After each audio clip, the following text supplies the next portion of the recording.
اللهم لبيك لبيك لا شريك لك لبيك.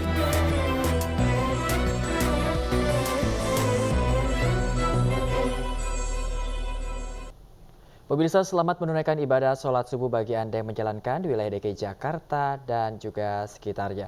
Pemirsa, kita ke informasi berikutnya di News Pagi bersama saya Bayu Pradana dan Ayah Nufus rekan saya.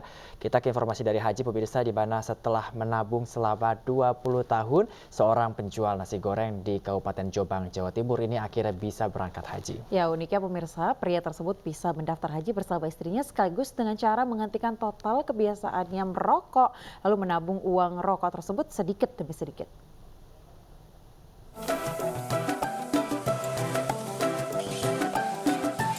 Beginilah aktivitas sehari-hari Mat Iksan, warga desa Karobelah, Kabupaten Jombang, Jawa Timur. Setiap sore, Mat Iksan dengan penuh semangat mendorong gerobaknya untuk menjual nasi goreng di ujung jalan.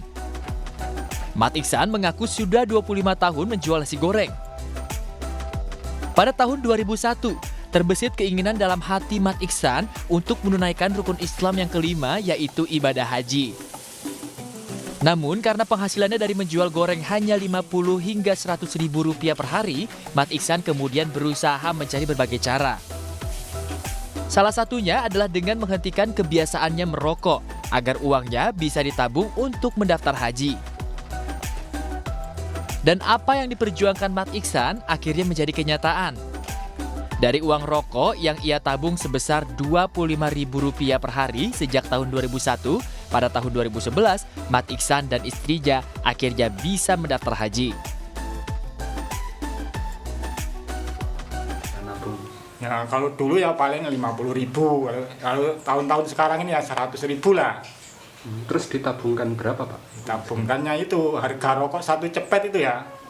Sekarang ya 25.000 itu satu cepet. Jadi nabungnya 25.000 tiap hari. Ya. Kan saya berhenti ngerokok biar bisa menabung gitu. Itu nabung. Semangatnya menabung uang rokok, Mat Iksan juga bisa membiayai putra ketiganya hingga lulus perguruan tinggi. Dari Jombang, Jawa Timur, Mukhtar Bagus, iNews melaporkan.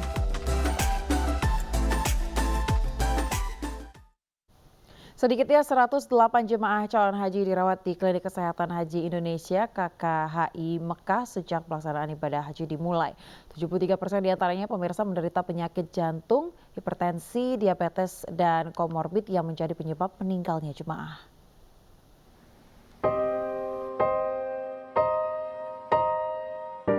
Banyaknya jemaah calon haji Indonesia yang meninggal dunia hingga mencapai angka 53 orang per 12 Juni 2023 merupakan jumlah paling tinggi dalam 5 tahun terakhir. Kasih Kesehatan Daerah Kerja Makkah, Dr. Arjuna mengungkapkan ada beberapa penyebab kematian di samping faktor komorbid, yaitu aktivitas fisik saat cuaca terik lebih dari 45 derajat Celcius. Sementara itu, jemaah haji yang dirawat di Rumah Sakit Arab Saudi, 80% mendapat perawatan di ICU dengan keluhan terbanyak sakit jantung. Pada tahun ini, Kementerian Agama Republik Indonesia memberangkatkan jemaah lansia sebanyak 30% dari total kuota jemaah calon haji. Pasalnya 3 tahun berturut-turut, jemaah lansia terhalang batasan umur untuk berangkat ke Tanah Suci. Terkait dengan tingginya angka kematian ini tentunya bukan hanya satu faktor, tapi ada beberapa faktor yang memungkinkan terjadi itu.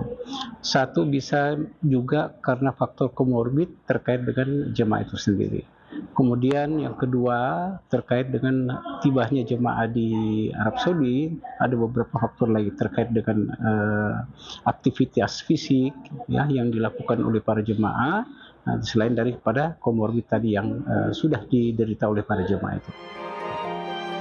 Evaluasi kesehatan di Klinik Kesehatan Haji Indonesia Mekah sudah dilakukan di kloter bagi jemaah yang memerlukan pemeriksaan lebih lanjut melalui polirisiko tinggi.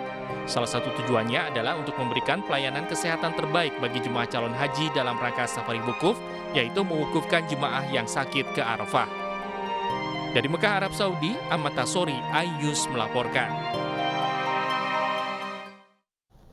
Iya, pemirsa, jemaah calon haji dan petugas penyelenggara ibadah haji Indonesia yang melaksanakan haji tamatu diwajibkan membayar dam. Dam harus dipahami bukan sebuah pelanggaran, akan tetapi merupakan pembayaran hadiah bagi seseorang yang melaksanakan haji tamattu. Ratusan ribu jemaah calon haji Indonesia maupun petugas yang bekerja sebagai pelayanan tamu Allah dipastikan melaksanakan haji tamattu. Haji tamattu merupakan sebuah jenis haji di mana jemaah terlebih dahulu melaksanakan umroh terlebih dahulu sebelum melakukan wukuf di Arafah sebagai penanda masuknya waktu puncak haji akbar. Nantinya untuk pembayaran dam khususnya bagi petugas haji di Makkah akan dilakukan secara kolektif agar lebih transparan dan akuntabel. Jenderal Pengelolaan Haji dan Umroh tentang pengelolaan hewan dam. Untuk sekarang emang kita fokus di para petugas, baik kloter ataupun non-kloter. Nah, dengan surat edaran tersebut, maka seluruh petugas yang direkrut ya, itu mereka berkewajiban untuk membayar dam melalui lembaga yang sudah ditetapkan dengan harga referensi yang menurut hitungan otoritas di sini ini sangat-sangat rasional. Rencananya daging yang telah disembelih dari pembayaran dam ini akan disalurkan ke Indonesia dengan melibatkan tim Basnas yang telah siap mendistribusikan.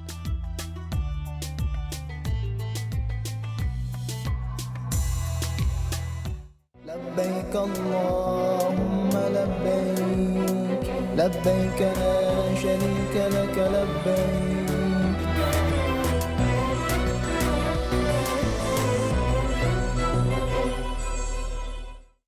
Membahas utang pemerintah sebesar 800 miliar rupiah, Yusuf Hamka memenuhi undangan Menko Polhukam Mahfud MD. Jangan kemana-mana, tetaplah bersama kami di Ajus Pagi pemirsa.